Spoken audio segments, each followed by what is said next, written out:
Olá, muito boa tarde a todos vocês. Estamos aqui ao vivo. A gente não está gravado não. Meio-dia agora e 2 minutos nesse feriado bastante movimentado, não é mesmo? Muita gente também de folga hoje podendo assistir o programa. Sejam todos bem-vindos até 1h da tarde aqui conosco com um assunto muito interessante, porque hoje é dia do refugiado e nós vamos falar sobre este assunto. Mas o que também é destaque, aí cada vez que a gente abre um site, uma notícia, você diz assim, mas que seres humanos somos nós, né? Aconteceu isso lá lá em Brasília, no Distrito Federal. Uma senhora, vejam vocês, vendedora de balões, ela foi arrastada por mais de 100 metros, certo? Por quê? Porque o sujeito prendeu os balões no carro, fechou a porta e arrastou-a por esses 100 metros. Isso. Ela ficou presa nesses cordões dos balões porque eles estavam presos ao seu pulso e ela não conseguia se liberar deles. O motorista, sabe o que ele teve? A capacidade de dizer que fez uma brincadeira e que não percebeu o acidente.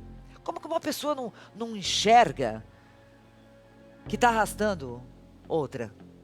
Até onde vai a maldade, né, do ser humano? Eu cada vez que vejo os animais, vídeos de animais tão lindos, digo que a gente está cada vez pior como ser humano, né? A gente precisa dar uma olhadinha para dentro, não é mesmo? Tá difícil, né? Ser humano tá cada dia mais difícil. Por falar em dificuldade, o Rio de Janeiro passa realmente neste ano 2019. Os dados são realmente da emergência do Rio. Eles receberam até agora 1.300 pessoas baleadas. Conversando com autoridades da área e também com médicos, eles dizem que se sentem trabalhando em zonas de guerra. Eles precisam estar preparados para isso, porque eles estão ali tentando salvar uma vida, está chegando mais 1, 2, 3. E aí cada vez mais mortes, cada vez mais pessoas feridas e mutiladas, muitas delas com sequelas para o resto da vida. Essa é a história do Rio de Janeiro a cada dia. E quem mora no Rio de Janeiro, a gente conversa com pessoas, né, fãs que moram no Rio de Janeiro, enfim, e que dizem que nunca sabem se vão chegar vivos ao final de cada dia. Aliás, nem sabem se vão acordar com vida, porque não para, a violência não para. O Neymar, mudando agora para um assunto mais leve, mas que está pesado para o lado dele, o Neymar parece que não quer mais ficar no PSG. Isso mesmo, gente. No jornal catalão Mundo Deportivo de ontem, quarta-feira, ele teria enviado uma mensagem ao presidente do PSG, em que ele pedia para que o deixassem sair.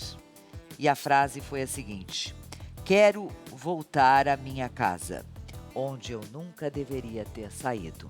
Ele está passando realmente por um momento muito difícil e naturalmente que faz um balanço geral da vida. E às vezes a gente se pergunta, né? Por que é que eu saí de lá? A gente paga preços caros pelas atitudes, né? Mas aí a gente tem de enfrentar os desafios que sempre virão pela frente. Vamos falar de assédio, que é uma coisa que, aliás, a gente precisa falar todos os dias e eles acontecem todos os dias, infelizmente. Outro dia a gente estava mostrando aqui um vídeo, né, de uma moça que estava sendo espancada e que chegou num pet com um bilhete. A história se repete. Isso aconteceu também no Rio de Janeiro. Olha o bilhete. Essa moça, ela percebeu que alguma coisa estava errada com uma outra passageira, tá? Aí ela pegou e escreveu no papel: moça, mexe na sua orelha direita se esse cara ao seu lado estiver te incomodando. Meu nome é Camila e você pode fingir que me conhece. A mulher que estava sendo assediada mudou de lugar, sentou-se no banco de trás, onde estava a Camila, e aí se sentiu mais protegida. Essa coisa do bilhete está funcionando, viu? A gente precisa estar realmente muito atento, porque às vezes a gente está envolvido com o celular ou com o fone de ouvido, mas dentro de ônibus, de trem, enfim, metrô, tem que estar na rua. A gente precisa estar muito atento, porque pode ajudar a salvar uma pessoa, né? A ONU, gente, emitiu um relatório que é bastante preocupante. E esse relatório diz que deslocados à força no mundo hoje chegam a 70 milhões de pessoas. E aí, quando a gente vê essas imagens, a gente começa a pensar quanta história de vida destruída. E essas pessoas fogem das perseguições políticas, religiosas, guerras, crises humanitárias são, né, as maiores causas. Esse relatório diz que desse total, 22 milhões de pessoas são considerados refugiados. Síria e Venezuela são pontos de grande preocupação e os pedidos de refúgio no Brasil dobraram em um ano. Dobraram. E a pergunta que a gente faz é essa: como que nós podemos ajudá-los? Nós estamos recebendo hoje aqui no programa o Abdul Basset Jarur, que está muito feliz porque ele conseguiu trazer a mãe e uma das irmãs, e também a Maria Laura Canineu, que é diretora do Women Rights Watch do Brasil, que é uma ONG. Boa tarde. Boa tarde. Pode ficar sentado. Obrigada por ter vindo. Obrigada, Maria Laura. Abdul, você conhece a história dele, com certeza, né, Maria Laura? Bom, aliás, você conhece muitas histórias. Com que intenção vocês criaram? Bom, vocês criaram esse instituto, essa ONG, para ajudar os refugiados que chegam de todas as partes do mundo. Mas da onde mais eles chegam? Olha, a Human Rights Watch é uma organização que existe há 40 anos e é uma das maiores organizações internacionais de defesa e proteção dos direitos humanos. Nós temos, obviamente, preocupações com vários assuntos, mas criança e adolescente, violência contra a mulher. Mas a nossa atuação é muito forte em áreas de conflitos armados, de documentar a situação que faz com que essas pessoas tenham que se deslocar dos seus lares, seja dentro dos países, seja para fora dos países, né? Essa é uma diferença. Tem esse número que a ONU apresentou, são tanto de deslocados internos, mas que não conseguiram atravessar as fronteiras, quanto aqueles que sai da sua cidade e vai para uma próxima. E aqueles que realmente vão embora para outro continente. Então, a gente tem uma divisão específica que trabalha com o direito dos refugiados, fazendo duas coisas. Primeiro, documentando o porquê que eles saem e quais são as violações de direitos humanos que eles estão sofrendo. E depois, qual é o percurso, quando ele resolve sair e pode sair, consegue sair muitas vezes, o que acontece com ele no meio do caminho e como que os países estão recebendo essas pessoas. E vocês acolhem essas pessoas? Ajudam na documentação também? A nossa atuação é mais mobilizando o poder público, cobrando o poder público que ele tem que fazer e mobilizando outras organizações que fazem isso, né? Então a gente trabalha em muita articulação com o próprio Acnur, que é a Agência dos Refugiados. A gente trabalha pressionando o CONARE. O CONARE é um órgão público nacional que faz o processamento dos pedidos do refúgio. Então a gente não faz um trabalho imediato de assistência, mas a gente cobra daqueles que têm que fazer para buscar essa solução. E é um trabalho que não para, porque todos os dias estão chegando pessoas. Vide esses números recorde, né? Eu acho que é interessante o dia de hoje para a gente pensar por que a gente chegou assim. Então, a nossa ideia é sempre que os estados estejam preparados, porque o refúgio e a proteção do refúgio é um direito individual das pessoas e a gente precisa desestigmatizar esse refugiado, porque muita gente acha que ele está fugindo de alguma coisa que ele fez, né? Que é um criminoso. Isso a gente precisa entender isso, que não é uma pessoa, ninguém bandido. Quer sair da sua casa. Acho que o Abdul pode falar melhor do que eu. O Abdul já está no Brasil há quanto tempo, Abdul? Eu completei 5 anos. E o que te fez sair de Alepo, na Síria? Na verdade, aquela guerra que, entre aspas, civil, mas uma guerra, parece como se fosse Terceira Guerra Mundial, porque a guerra da Síria, que passou de guerra civil, que um povo quer contra o seu regime, mas depois envolveu 14 países da guerra da Síria. Então, se tem nome hoje em dia da guerra da Síria, guerra do poder, e nada para o povo. Então, esse que me deixou realmente deixar tudo, largar tudo. Você fazia o que lá? Eu, na verdade, estudava lá e também tinha um comércio de produtos eletrônicos também. E ajudava a minha família de uma empresa de construir só prédios e vender casas à locação. Certo. Sua família é grande? Minha família é grande. Tenho comigo 7 irmãos, 2 homens, eu sou, e mais um irmão, e 5 mulheres. Né? E tenho 3 mulheres, irmãs casadas, fizeram 13 filhos. E todos ficaram lá? Na verdade, ninguém mais está lá. Ninguém mais está lá. Minha Você foi o primeiro que saiu? Foi o primeiro que saiu. Porque minha situação foi assim, eu entrei no exército militar da Síria obrigadamente em 2010. Não tinha guerra, mas tinha uma coisa bem conhecida, a Primavera Árabe, que começou na Tunísia, né? E ampliou mais de vários países árabes, né, que chegou lá. E até na Síria, quando eu entrei em 2010 no exército militar, deveria ficar só apenas 1 ano e meio. Só que quando aconteceu a problema, o conflito que causou o seu povo com o seu governo, então o governo pediu para todos os jovens ficar dentro do exército até acabar esse problema. Então eu tive que ficar até 2014. E na verdade não é até, mas daquele momento eu fui também, me machuquei dia 5 de maio de 2013 de um bombardeio que aconteceu. Eu era motorista de um general. Então eu sou de Alepo, mas eu atuando no Damasco, capital da Síria, na Guarda República. Então aí quando depois machuquei, me recuperei. Uma bomba? Sim, aconteceu um bombardeio. E após disso eu fui para esse bombardeio, na verdade, dia 5 de maio aconteceu com o bombardeio do Israel, que não tem nada a ver com a guerra da Síria. Então eles atacaram a região do governo eu me machuquei, morreram vários meus amigos e depois de recuperação eu consegui sair de lá, né? Tanto minha situação de saúde e tanto pessoas me ajudaram. Eu fui para o Líbano, procurei consulado Austrália, o canadense, ninguém me deu nenhuma entrevista. Ninguém te ajudou? Ninguém. Aí já ouvi falar que o Brasil liberou um visto humanitário. Quem falou do Brasil para você? Na verdade, foi uma coincidência que estava após da minha saída do consulado Austrália, e estava na região do Beirute, né? E encontrei um moço que falei para ele onde fica consulado europeu nessa região.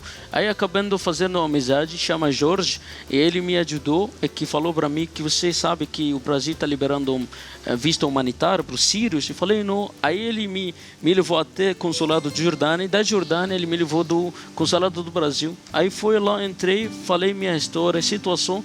Aí eles falaram que vão me dar visto. Chegou exatamente quando no Dia Brasil? 8 de fevereiro de 2014, às 15 horas. Direto em São Paulo? Direto em São Paulo, porque quando fui para comprar ida e de volta, comprei passagem de ida e volta. Você comprou de ida e volta, porque não sabia o que encontrar aqui. Exatamente, para garantir minha volta pelo menos, se tiver alguma coisa aqui. Daí o cara falou para mim, que vende os tickets, ele falou, melhor você ir no São Paulo, cidade financeira do país, e tem comunidade árabe bem viva, muito grande, aí vem muito aqui. Forte. Mas você chegou, aí é que tá, a história dele, né, Maria Laura, é a história de quase que todos. Porque chegam em um país que não dominam a língua, não conhecem absolutamente ninguém, né, e muitos perambulam pelas ruas. É interessante, porque como ele, existem 26 milhões, quase 26 milhões de pessoas. Não é 2, 3, 5, são das milhões. Mais diversas situações de crise humanitária, conflitos armados. Como a gente disse, a pessoa não quer sair, a pessoa é obrigada a sair, ela não pode, o que justifica o legítimo e fundado temor de perseguição, seja por raça, seja por cor, seja por opinião política, seja por orientação sexual. Isso. Muitas vezes, cada vez mais se discute isso.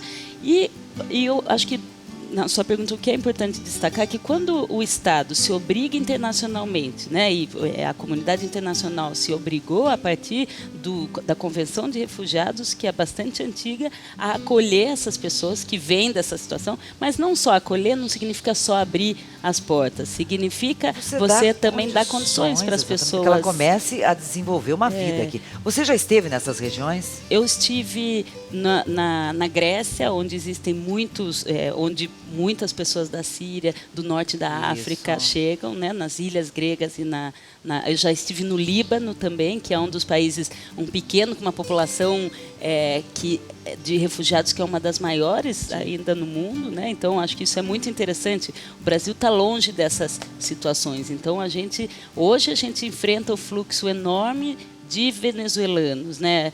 Mas nem se compara. Hoje o mais são os venezuelanos.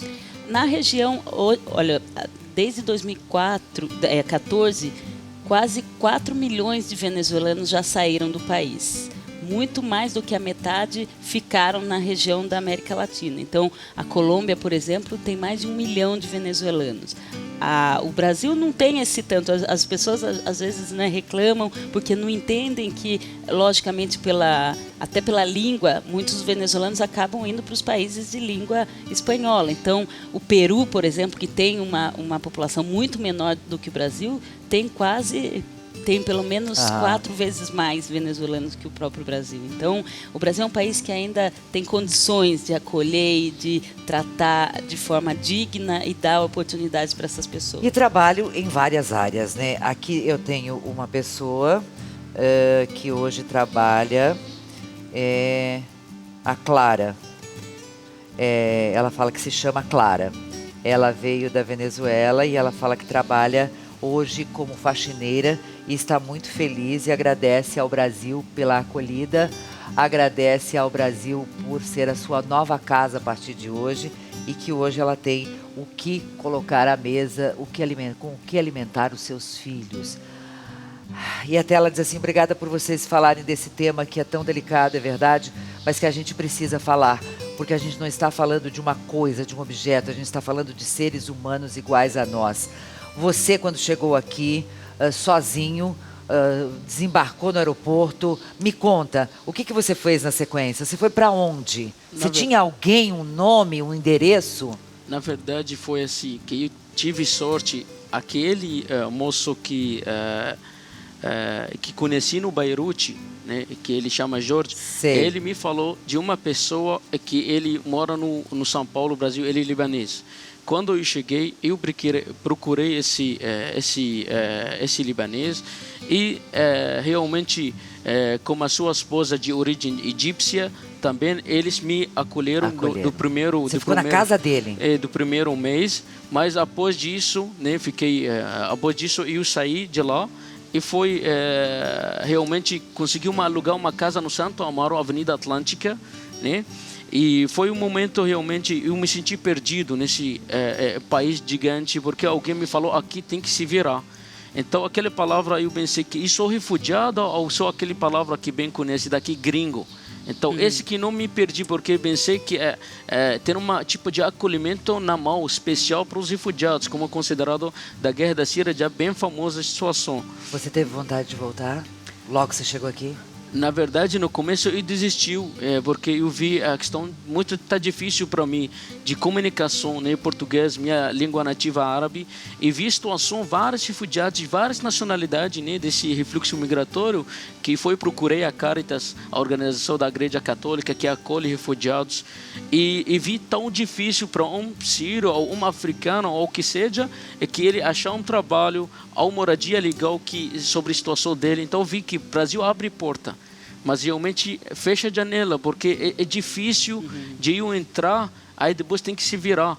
É que me parece assim, ninguém está preparado, né? Nenhum país está preparado para receber um grande fluxo de pessoas, né, que precisam ser colocadas, precisam sobreviver. Eu vou chamar a nossa repórter, a Fabi, ela está com o diretor do Instituto ADOS e a gente quer entender um pouco mais o que é o Instituto ADOS, o que faz também pelos imigrantes. Alô, boa tarde, Fabi.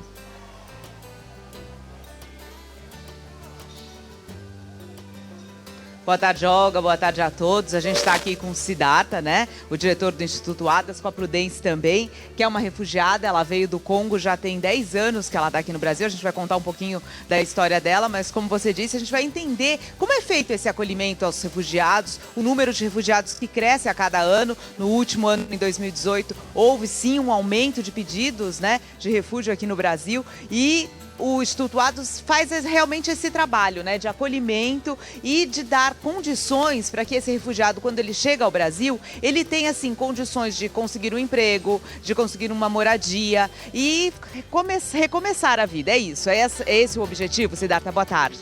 Boa tarde, obrigado. É esse o objetivo, a gente tenta apoiar as pessoas a conseguirem um trabalho, a conseguirem uma casa, a conseguirem um lugar, uma escola para as crianças, ensinar como, olha, tem um hospital, tem um parque, como funciona o Brasil, né? Traduzir.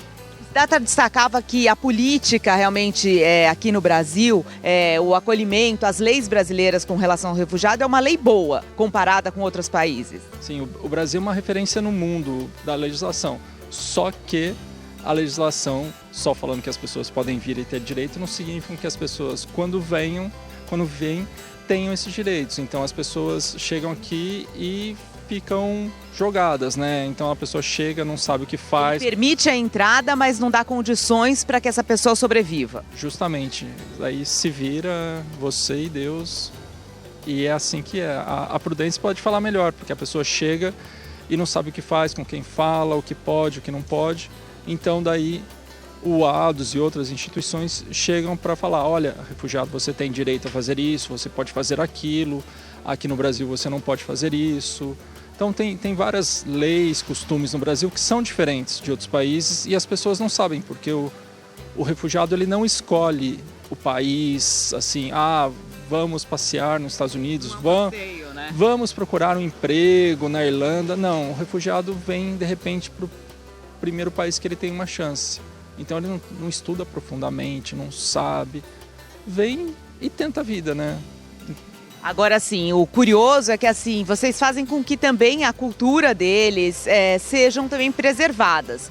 Então, às vezes conseguem emprego, sim, em empresas, vocês fazem essa ajuda para a colocação profissional, mas ele também pode, lá no Instituto, eles dão aulas de inglês, de francês para brasileiros, é isso que acontece? Isso, a gente tem uma empresa social onde a gente ensina os refugiados a serem professores das suas línguas, né? Então daí o refugiado ensina francês, inglês e espanhol e ensina um pouco da sua cultura para os brasileiros. Então, em vez de você fazer uma aula numa escola de inglês que o professor vai ensinar só a língua, o professor, que é uma pessoa nativa, né? Então a Prudência fala francês e lingala, e então o estrangeiro ensina, o refugiado ensina um pouco da cultura dele também, além da língua, né? Então... Agora vamos conhecer um pouco da história da Prudência, que é uma história linda, de guerra não, de realmente conquista, de guerreira, né? Isso que eu ia dizer, né? Uma história de uma guerreira, porque ela tinha uma condição no Congo, Olga, muito boa, ela trabalhava para o governo do Congo, daí teve um conflito lá, esse governo se retirou do poder e daí por conta disso ela começou a ser uma perseguida política e precisou sair do país. Aí foi caminhando quantos dias? 2 dias. Bom dia. Bom dia. Boa tarde já, né? Boa tarde, estou sonhando ainda. Isso, caminhei, saí do meu país, capital, para uma província, junto com a minha filha, ela tinha 4 anos, atravessou o rio Congo para outro país, fronteira que é Angola, que eu atravessei no barco, entrando nas fronteiras florestas, assim, com minha filha. Mas, precisamente, ela não entrou comigo, por causa como ela é criança, isso ia dar intenção nos militares que estão na fronteira, então ela pegou a Kombi e eu fiquei andando no mato com 2 pessoas. Você entregou sua filha aos cuidados de outras pessoas quando ela foi nessa Kombi, com a garantia e com aquele coração apertado realmente, se você a reencontraria. Isso, o coração apertado, porque você não sabe se ela já pensou ela acordar e chorar e encontrar que a mãe não estava perto. Mas Deus tão bom, ela não acordou, não chorou, ela acordou só quando ela me viu. Foi Deus mesmo. Foram 2 dias de caminhada. Depois desse longo período ainda lá em Luanda, que você ficou um período, né? Ela decidiu vir ao Brasil. Agora, olha que curioso, por que ela escolheu o Brasil? Ela escolheu o Brasil porque ela assistia as novelas brasileiras e achava que aqui ela ia ter essa vida de novela. E eu sonhava e já entrava dentro da novela, eu falei, eu quero essa casa, eu vou ter. Mas eu acho que vou ter, eu acredito que vou ter ainda. Mas eu sonhava, quando eu cheguei não foi aquilo que eu sonhava. Como que é a chegada para um refugiado? Ela chegou primeiramente no Rio de Janeiro, como foi a chegada e onde você foi morar com a sua filhinha? Então, a chegada é tão difícil porque você chega num país que você não conhece falar direito a língua, não conhecia ninguém. O que foi uma sorte para mim, porque quando eu desci no aeroporto do Rio de Janeiro, eu vi meus conterrâneos com roupa africana, que eu percebi que esse aqui deve ser africano. Me aproximei, falei minha idioma, e eu perguntei se eles poderiam me ajudar, se eles falavam minha língua. Eles falaram que sim. É eles que me levaram aonde eu fui morar, na comunidade Brás de Pina. Lá no Rio. No Rio de Janeiro. Agora você disse que conseguir um emprego com carteira assinada, isso sempre foi uma dificuldade. Você falou que aqui no Brasil, por mais que tenha, a gente fala, né, o brasileiro acolhe muito bem, o brasileiro é essa pessoa muito solícita, mas você fala que você sente um certo preconceito. muitas vezes pelo seu sotaque, pelo modo de seu pensamento. E já quando você faz fila de 10 pessoas, dão mais prioridade no povo brasileiro que você. E se você aceita na empresa, você passa muito preconceito. Eu passei várias, porque a minha conterrânea que trabalhava comigo no lugar, a confeitaria, ela não sabia falar direito a língua portuguesa. Eu traduzia para ela em francês. E uma vez minha chefe falou para parar de falar lingala, que a gente falava mal deles. Aí eu perguntei, se fosse um americano trabalhando aqui, você ia dizer para ele parar de falar inglês? Aí eu percebi que era um preconceito, então era difícil, até hoje. E muito difícil. Daqui a pouco a gente volta contando, então, de que forma que há 10 anos a Prudence ganha vida aqui no Brasil, Olga. Nossa, que interessante, incrível, a dificuldade, não é mesmo? Mas ela falando do sonho, e você vai conseguir, com certeza. Você falou da novela, né, Prudence? A gente não pode esquecer de citar o Abdul. Você faz workshop, aliás, quer ver? Olha que mensagem bonita que eu recebi aqui. O Ademir Macedo de Oliveira. Ele diz o seguinte: Olga, eu tive o prazer de participar de uma palestra com o Abdul no Senac, em São Paulo.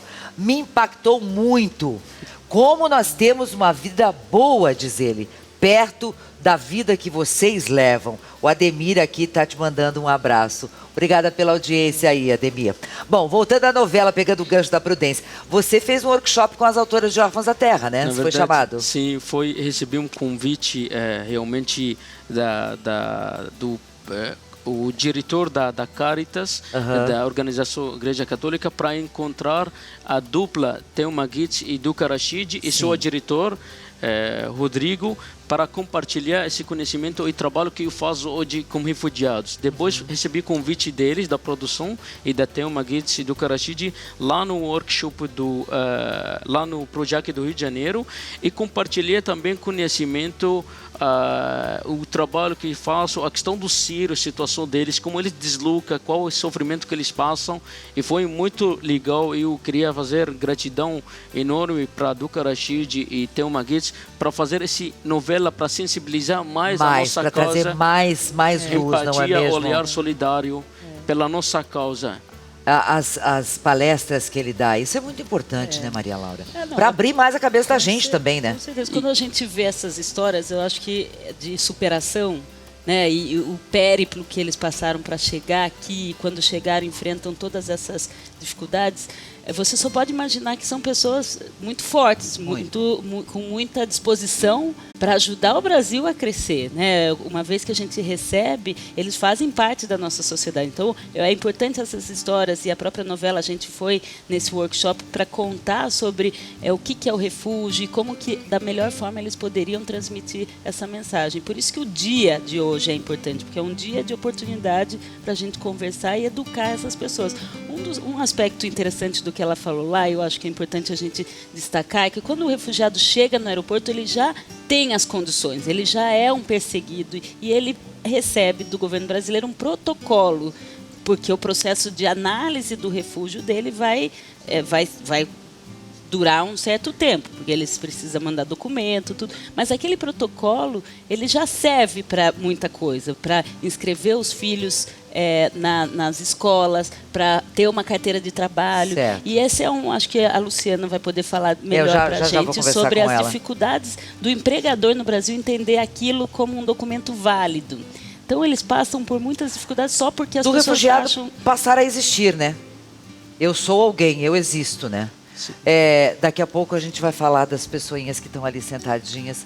Ele está tão feliz que a mãe veio. Mas eu vou colocar nessa roda também a Luciana Copianco, que é fundadora da ONG Sou Refugiado. A Maria Laura faz um trabalho fantástico, o Abdul também, e a Luciana também. Você vai conhecer agora o trabalho dela. Olá, Fiquei Olga. muito feliz quando você conseguiu se dispor a vir Muito e obrigada. trazer esse totem aqui para o programa. A gente vai mostrar como isso funciona. Você me dizia quando chegou que você anda com ele pela cidade inteira. É, que nem uma casa, assim. Na Que nem uma verdade, casa. só Qual o queria fazer uma objetivo correção. dessa máquina aqui? Na verdade, assim, o objetivo dessa máquina, a gente vai em espaços públicos, a gente vai em museus, eu carrego ela em eventos, em oportunidades que surgem, de sensibilizar as pessoas, de duas formas. Uma, o cidadão comum que passa para ouvir histórias de refugiado e entender esse outro lado dessa pessoa que chegou no país e quebrar o preconceito, porque a gente sabe, a Maria Laura já falou e apontou, da questão do preconceito. Muitos refugiados que chegam aqui no Brasil, inclusive, eles são bem recebidos, acolhidos, mas principalmente os refugiados que vêm do país, do continente africano, eles relatam eventualmente, muitas vezes, até como a Prudence falou, a questão do preconceito com relação à cor também. Então, eu sou refugiado, né? Eu sou negro. É difícil, é muita coisa em cima da pessoa. Refugiado, fragilizado, negro. Creio que ainda é mais difícil. Mas vamos falar disso aqui. Você acredita em destino? Olha que lindo. A história dessas pessoas foi vir para o Brasil como refugiados. A sua, você vai descobrir assim que apertar este botão abaixo. Vamos cruzar essas duas histórias. A gente já vai te mostrar como é que isso aqui funciona. Quantas histórias você tem aqui? A gente tem cerca de 400 histórias aqui. E as histórias são rápidas, pequenas. E o objetivo delas, principalmente, é abrir oportunidades de trabalho para os refugiados. É isso que a gente trabalha, assim, né? E o resultado é positivo? É fantástico. 10% dessa brincadeira, ou seja, porque tem uma coisa legal aqui que acontece depois que você aperta, você vai ver, né?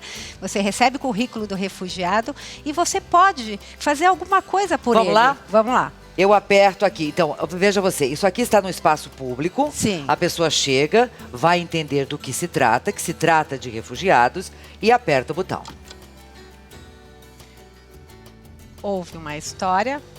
Esse é do Patrick. Patrick, da República Dominicana do Congo. Isso, a pessoa coloca. Eu era estudante de medicina, estava no 3º ano da faculdade e não consegui continuar. Eu, graças a meu irmão, pude vir com minha família e eu tentarei continuar meus estudos e encontrar um trabalho. Por isso, eu agradeço minha oportunidade que vocês estão me dando de encontrar um trabalho. E aqui está saindo o currículo dele. O currículo da pessoa. E continuar os meus sonhos.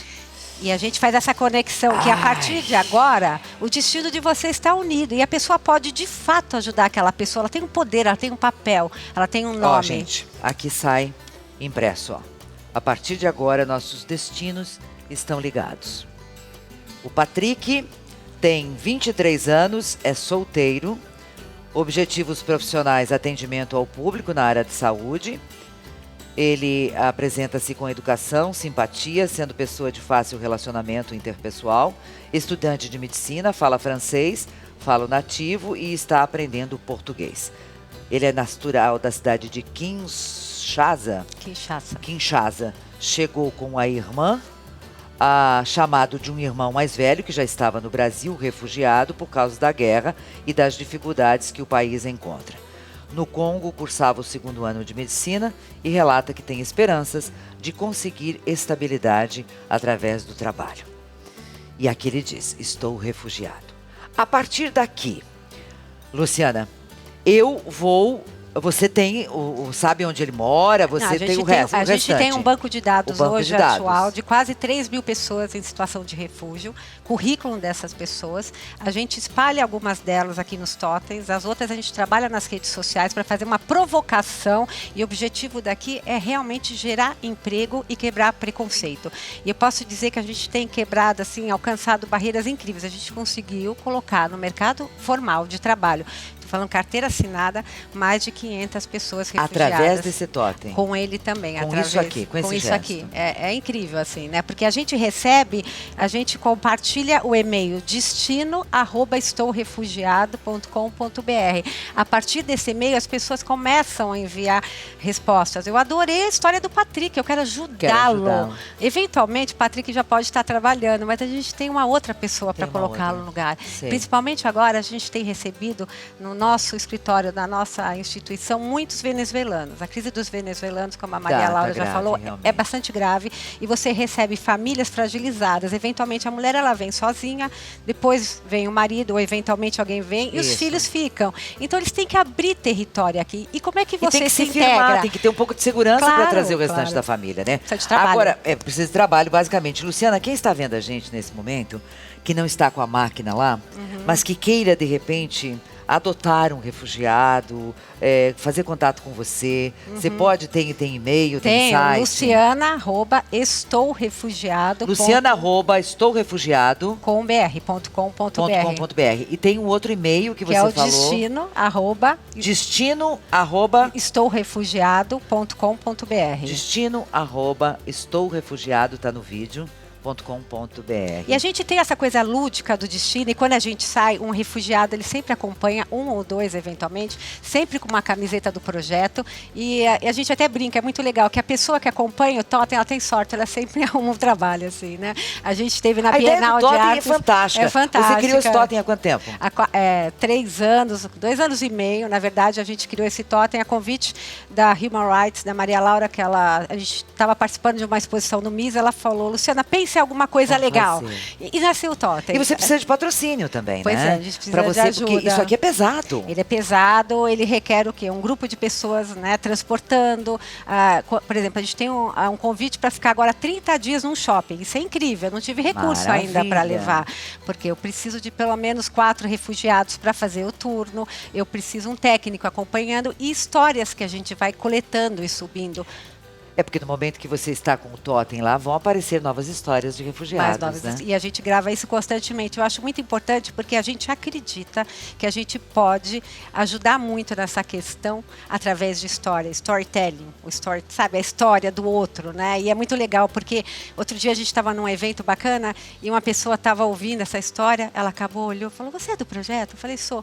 Posso te dar um abraço?" Eu falei: "Pode." E a gente chorou, foi uma coisa chora. incrível. E ela abriu portas, é assim, numa emocionante. empresa, assim, uma coisa assim, fora do comum. Às né? vezes as pessoas não ajudam mais porque não têm conhecimento. Porque não tem conhecimento. Luciana, senta lá bonitinha, Tá que bom. eu já vou conversar com vocês. Meu querido Abdul falava que trouxe agora em dezembro a mãe e a irmã, né? Que idade tem a sua irmã? Minha irmã tem 17. É a mais jovem de todas? Ela é caçula. Ela é a caçula. É. Tá com o braço machucado. Tá com ela machucou ontem, aí a gente levou ela no hospital. Você tá feliz com a sua irmã e com a Nossa, sua mãe? demais. Eu fiquei mais 5 anos longe deles e muita saudade do carinho da minha mãe, das palavras que me dão força, energia e da comida dela. E também minha irmã. Ah, da comida, é. A gente Ela- queria mostrar você. Você pode sentar ali na cadeira, por favor, um pouquinho? Adi do Saurukon. Isso, elas não Chile falam. Mobile. Isso, a gente queria mostrar. Ela tá fazendo Ah, imagens, está tirando fotos. Isso, dá tchauzinho aqui para os brasileiros. Bem-vindas vocês. Tá aí, ó. Mãe e irmã. Oh, meu Deus do céu, que Lindas, coisa Abdul. boa. E aí, me conta, como é que foi a mãe chegar? O que você já pediu comida? Na verdade, Mãe, pedi- faz aquilo. O que você pediu pra mãe fazer? Eu pedi para ela fazer shishbara, com uma comida típica de Alepo. Alepo, bem famosa da culinária de comida árabe, do mundo árabe inteiro. O que vai nesse prato? Então, na verdade, vai uma massa e dentro dela tem carne, tem tempero sírio e cebola. E também vai coalhada, então cozinhado tudo junto. E também pedi para ela charuto, pedi para ela fazer realmente quibe, porque quibe sai de Alepo. O quibe de origem de Alepo tem um monte de tipo Famoso. de quibe. Matou a exatamente. vontade de tudo já? Tá, matou. Agora engordei um pouquinho. Ai, matou um pouquinho. Olha, muitas pessoas se manifestando aqui pelo nosso WhatsApp. E quem é? A Valdívia Oliveira, ela diz boa tarde. Nossa. Sou a segunda mãe do Abdul. Sinceramente, Eu não li antes a mensagem, gente, só li o nome aqui. Tenho orgulho desse menino que eu acolhi. Orgulho desse garoto.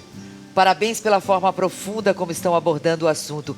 Valdívia, você foi a mãe que o acolheu aqui. Foi. Após da minha a minha moradia em Santo Amaro, conheci um professor, chama Silvio Cavalcante, e também conheci a Valdívia, e fizemos amizade muito forte. Eles me convidavam todos na família deles, festas. Aí chegou uma vez que acabou meu dinheiro do Santo Amaro de pagar aluguel. Aí ela te ajudou. Ela falou, Aqui não vou tem a deixar em Rose casa. Martim, que também está tecendo vários elogios a você, dizendo que você é uma pessoa incrível. Tem muito fã, hein? Muito trouxeram fã. Ele é uma a pessoa celebridade. certa. Sabe, assim, de verdade, vou falar assim, e estou 5 anos no Brasil. Esses 5 anos, só para deixar bem claro, eu sou brasírio e também amo muito o povo brasileiro pelo acolhimento, a humildade e simplicidade, e virei famoso de repente porque saí em vários programas. É, na fica abertura da famoso. novela também, Órfãos da Terra, e saí na E abertura. tem uma história fantástica. Exatamente. Olha só o que o Valdeni fala pra gente aqui. Eu estou adorando o programa, sempre costumo falar que quando vejo pessoas refugiadas, que eu sou igual. Eu vim da Bahia. Ele fala, e quando eu e meus irmãos viemos aos poucos para cá, faltou dinheiro, faltou tudo. Isso foi há 40 anos, diz ele. Também as pessoas do norte e nordeste do Brasil, quando vieram, porque ajudaram a construir essa cidade. Então, se a gente for analisar os deslocamentos internos, né, como você estava falando, Maria Laura, as pessoas têm muita dificuldade nesse início de vida, né? Lógico. Que se não tiver um acolhimento, o que vai acontecer com essas pessoas? O que a gente tem cobrado muito do Brasil é essa responsabilidade compartilhada, né? A União, o governo federal, que faz o processo de reconhecimento do refúgio. No entanto, existe um programa de interiorização em relação aos venezuelanos, por exemplo. Eles chegam no estado de Roraima e hoje o que precisa é que outros estados sejam estimulados para acolher esses venezuelanos. Hoje eles estão também. indo mais para onde, os venezuelanos? Tem muitos vindo para São Paulo, né? A grande Luciana, maioria acho que- tem vindo para São Paulo, mas agora, né, alguns aviões, né, em parceria com o governo federal, têm distribuído as pessoas, né, colocado em diferentes estados. pro Assim, Vocês têm Região ideia de Sul. quantos venezuelanos nós já temos aqui no Brasil? Aqui no Brasil, a gente tem cerca de 80 mil refugiados que já pediram, né? refúgio. Venezuelanos? 80 mil solicitantes só de- venezuelanos. Solicitantes de refúgio. 40 mil solicitaram residência. E a gente teve Tem também, muito né? mais que 100 mil, em É. diferentes Exatamente. características, porque Sim. quando eles chegam, eles podem pedir, eles têm pedido refúgio ou um outro ou tipo residência de, fixa, né? de documentação. que é Agora, a uma gente teve um residência volume muito temporária. grande, a gente tem, quando a fronteira estava aberta, de pessoas que passavam a fronteira para comprar alimentos e para comprar também medicamentos. Assim. Então, esse volume ele é um pouco variável. A gente tem feito um trabalho nos centros de acolhido, Olga. A gente vai conversar com os venezuelanos que estão no centro de acolhidas e a gente faz o currículo nesse espaço. A gente doa roupas, inclusive, para entrevista de trabalho. É muito legal. A gente tem um cantinho coletivo, né, carinhoso, que é bacana. Mas Daqui a eu- pouquinho você vai falar sobre Por as favor. suas irmãs. Ele me falou da família, né? De tantas pessoas da família que lá ficaram. Conseguiu trazer, graças a Deus, a mãe e a irmã, né? Vou mandar beijo aqui para Bruna Beatriz Spears, ela é lá de Orlando, ela está vendo a gente. O Adalberto de Campinas está emocionado também com o programa. O Salim é um refugiado sírio. O Pedro Hélio de Pernambuco está perguntando para você, Luciana, se existe projeto para você levar esse totem pelo Brasil afora, por outros estados. Existe essa possibilidade, desde que a gente tenha apoiadores, assim, né? Na verdade, Tudo demanda do dinheiro, né? Inclusive, a gente teve um convite agora do Acnur de levar o nosso totem para Genebra no final do ano, num evento mundial. E o meu Obrigada. querido Abdul, que tem a ONG África do Coração, tem a Copa do Mundo dos Refugiados, é vice-presidente, né, coordenador da Copa e também da ONG. Eu só quero, para a gente encerrar, que você me fale das suas irmãs, que você disse que elas estão espalhadas. Sim, por causa da guerra, hoje a minha família estava em 7 países. 7 países. Canadá, Iraque, Líbano, Turquia e Síria e Alemanha, Iraque. Agora, esses irmãos, cada um, quando tive oportunidade, eles saíram rápido. Mas tem uma situação da minha irmã que caiu bomba, perdeu um marido e uma perna. Ela foi deslocada também após de recuperação. pegou aquele barco de Grécia, passou vários países, Áustria, chegou na Alemanha, cortou a perna dela lá e ela era grávida e tinha risco que ela Grávida teve que perdeu. amputar a perna. Exatamente, tive um risco de perder o filho, mas nasceu, já tem 2 anos, alemãozinho, meu sobrinho. E tem uma canadense também, minha irmã, que fez uma 5ª menina. Você tem intenção de trazer todo mundo? E queria se unir aqui nesse país que realmente tem muito amor Quem pelo Brasil. será o próximo que você vai trazer? Olha, eu vou dar uma notícia que não foi publicada ainda, nem dos amigos, nem de ninguém. Uma semana conseguiu retirar meu único irmão que tem 40 anos da Turquia para cá. Graças Está a no Deus. Brasil? Então, eu publico que assim fantástico! para todo mundo. Assim, Há uma semana ele está no Brasil? É uma semana, está no Brasil. Chama Hassan. Maravilha. Muitíssimo obrigada. Quando precisarem da gente, estamos sempre aqui. Os telefones foram divulgados e tudo mais. Chama sua irmã, por favor, a sua mãe, para virem aqui, por favor, para a gente encerrar o programa todo mundo junto aqui. Momento família especial. Oh, meu Deus. Fabi, querida, um beijo, meu amor. Muito obrigada. Obrigada, linda. Estou emocionadíssima aqui, como você nos emocionou com a história aí.